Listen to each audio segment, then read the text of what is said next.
And finally, we have Abelia, usually Abelia grandiflora.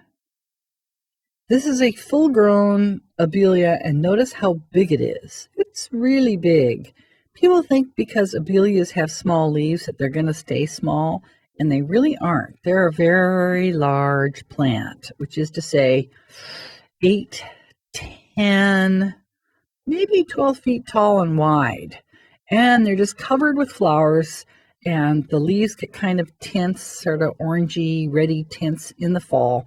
It's a really good, tough plant, but it is big, and you need to accommodate that.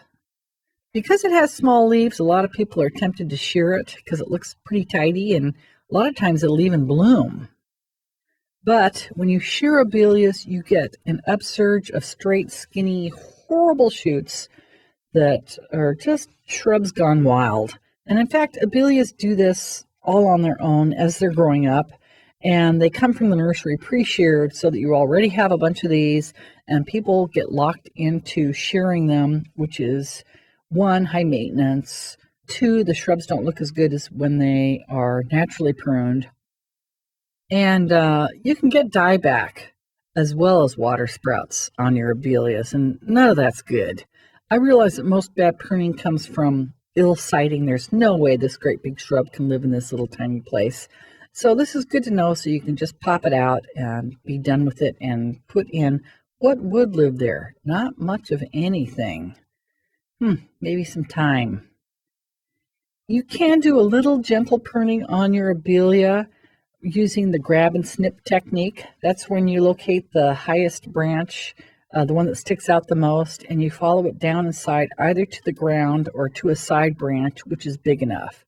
And if you don't do too many, and you don't try to reduce it too much, you might even get away with it. You sort of cruise the whole area and just take out some of the worst offenders and use the light touch. I am reluctant even to prune even modestly on Abelias because of the water sprout problem, which is severe. I had a lady that had a 6-foot Abelia, had those water sprouts, and she kept wanting me to take them off, and I just kept humming and hawing and going in and taking out dead wood and thinning and doing other things until those water sprouts calmed down, arched over, and began to match the rest of the shrub, and now it doesn't need much pruning at all. But what if you already have one of these Abelias that has all those straight shoots, water sprouts? I call them moonshots because they're just so crazy on Abelias. What do you do if you already have that to get that plant back into good condition? You can't just take them off. You just get more. You take those off, you get more and more. You take those off, you get more and more and more. So that's off the table. So we're going to use a little psychology until our shrub grows out of the ill effects of heading. We're going to reduce the tension, I call it, between the top and the bottom, or the outside and the inside. We got the top, which is all those straight shoots, and the inside or the bottom, which is curved, pretty branches. And what's really driving the homeowner nuts is the fact that the two don't match each other. So the first thing you're going to do is take off some of the lowest, most curvaceous branches that are touching the ground. And it looks like this now. And next thing we're going to do is take off some of the pretty little curved branches on the inside of the lower or inner part. Absolutely counterintuitive because we like them because they're pretty, but this is what we do. Got to follow the instructions if you want to get out of this treadmill. So here are some of the lower or inside branches. It could be any of the others. And now it looks like this. And okay, so I am going to go up top and get a couple of the worst moonshots. And you cut to a side branch or to the ground and use moderation. Limit your number of cuts to, 3 to 5 of the very worst ones. Stop while you're ahead. Don't eliminate all the fenders or you'll get into trouble.